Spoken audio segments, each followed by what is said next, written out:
মোৰ ৰাজনৈতিক যিটো পৰিচয় এই পৰিচয়টো মোৰ নিজৰ কষ্টৰে মই সৃষ্টি কৰা পৰিচয়। মোৰ পিতৃ মাতৃৰ নামেৰে মোৰ পৰিচয় নহয়, মোৰ জীৱনসংগীৰ নামেৰে মোৰ ৰাজনৈতিক পৰিচয় নহয়। গতিকে মই নিজে এইখিনিলৈকে আহিছোঁ আৰু ৰাইজে এই যাত্ৰাত যথেষ্ট মৰম সহায় সহযোগ দিছে। কিন্তু যিখিনি দেখিছোঁ সামাজিক মাধ্যমত বা সংবাদ মাধ্যমত, মই অৱশ্যে বিশেষ চাবলৈ সময় পোৱা নাই। ৰূপজ্যোতি কুৰ্মী ডাঙৰীয়াতকৈ তেখেতৰ পত্নী বেছি ভাল হয়তো ৰাজনৈতিক নেত্ৰী হ'ব পাৰিব যেন লাগিছে। গতিকে ৰূপজ্যোতি কুৰ্মী ডাঙৰীয়াই তেখেতৰ আসনখনেই পত্নীলৈ এৰি দিলে ময়ে বেছি ভাল পাম। কাৰণ মই বিচাৰোঁ যে নাৰী ওলাই আহক, যিসকল যোগ্য হয়, সবল হয়, আৰু পত্নীগৰাকী যদি বেছি ভাল হয় তেতিয়াহ'লে ৰূপজ্যোতি কুৰ্মী ডাঙৰীয়াই তেখেতক যোগ্যতাৰ আসনখনত অধিষ্ঠিত কৰাটো আচলতে বেছি প্ৰয়োজনীয়। দ্বিতীয়তে, ৰূপজ্যোতি কুৰ্মী ডাঙৰীয়াই ইয়াত যিমান বছৰ ধৰি আচলতে তেখেত জনপ্ৰতিনিধি হৈ আছে, বিগত সময়বোৰত তেখেতৰ পত্নীও চাগে ওতঃপ্ৰোতভাৱে জড়িত হৈ আছে। গতিকে ৰূপজ্যোতি কুৰ্মী ডাঙৰীয়াৰ পত্নীয়েও হয়তো দেখিছে যে শ্ৰমিকসকলৰ সন্তানে, আমাৰ কৃষকৰ সন্তানে খোৱা পানী পোৱা নাই।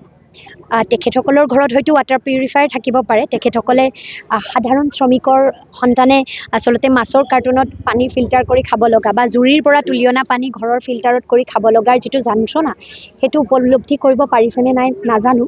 কিন্তু আমিবোৰ খাটি খোৱা খেতিয়কৰ ঘৰৰ মানুহ, আমি এই কষ্টবোৰ বুজি পাওঁ। আজি সীমা সমস্যাৰ সময়ত আচলতে বুকুত সন্তানক সাৱটি শুবলৈ বাধ্য হোৱা মাকগৰাকীয়ে যি যন্ত্ৰণা উপলব্ধি কৰে যে মোৰ ওপৰত অত্যাচাৰ হ'ব নেকি, শুই থাকোঁতে ঘৰখন কোনোবাই ভাঙি দিব নেকি, জ্বলাই দিব নেকি, এই নিৰাপত্তাহীনতাত ভুগি থকা প্ৰতিজন পিতৃ মাতৃৰ যি অসহায় কাতৰ অনুভৱ, এয়া আমি বুজি পাওঁ। কাৰণ আমি সাধাৰণ মানুহ।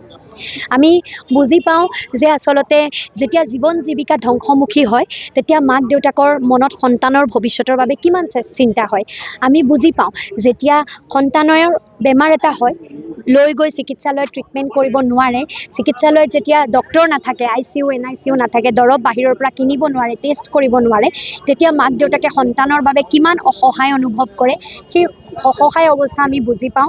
আৰু সন্তানেও মাক দেউতাকৰ যেতিয়া চিৰিয়াছ বেমাৰত ট্ৰিটমেণ্ট কৰিব নোৱাৰে, সকলোৱেতো মানে নোৱাৰে নহয় প্ৰাইভেটলৈ লৈ যাব।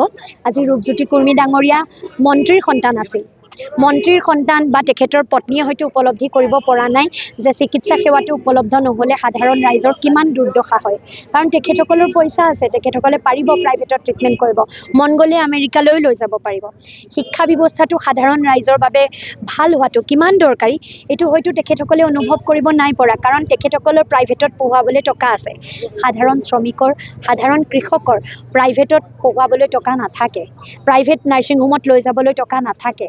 আজি শ্ৰমিকসকলৰ জীৱন জীৱিকাৰ যি কষ্ট হৈছে, এই জীৱন জীৱিকাৰ কষ্টখিনি ৰূপজ্যোতি কুৰ্মী ডাঙৰীয়াৰ পত্নীয়ে যদি বিগত সময়ত উপলব্ধি কৰিব পাৰিছিল তেতিয়াহ'লে আমি ভাল লাগিলেহেঁতেন যদি তেখেতৰ জীৱন সংগীক সেই কথাবোৰ সোঁৱৰাই দিলেহেঁতেন।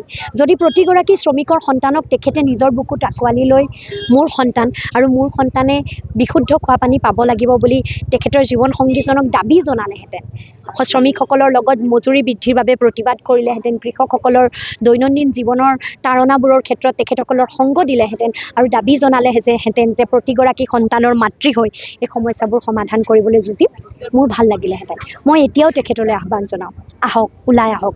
যিখিনি কাম আপোনাৰ স্বামীয়ে কৰিব নোৱাৰিলে, যিখিনি কামত তেখেত বিফল হৈ থাকিলে, যিখিনি কাম তেখেতে উপলব্ধি কৰিব নোৱাৰিলে, এগৰাকী নাৰী হিচাপে উপলব্ধি কৰক। সেই মাতৃৰ অসহায় অৱস্থাবোৰ উপলব্ধি কৰি এগৰাকী মাতৃ হৈ তেখেতসকলৰ লগত সংগ দি ৰূপজ্যোতি কুৰ্মী ডাঙৰীয়াই মাতৃ হিচাপে মৰিয়নিৰ প্ৰত্যেকটো সন্তানৰ ভৱিষ্যত সুৰক্ষিত কৰিবৰ বাবে এতিয়াও যুঁজ এখন কৰিবলৈ ওলাই আহক, এয়াই আহ্বান তেখেতৰ।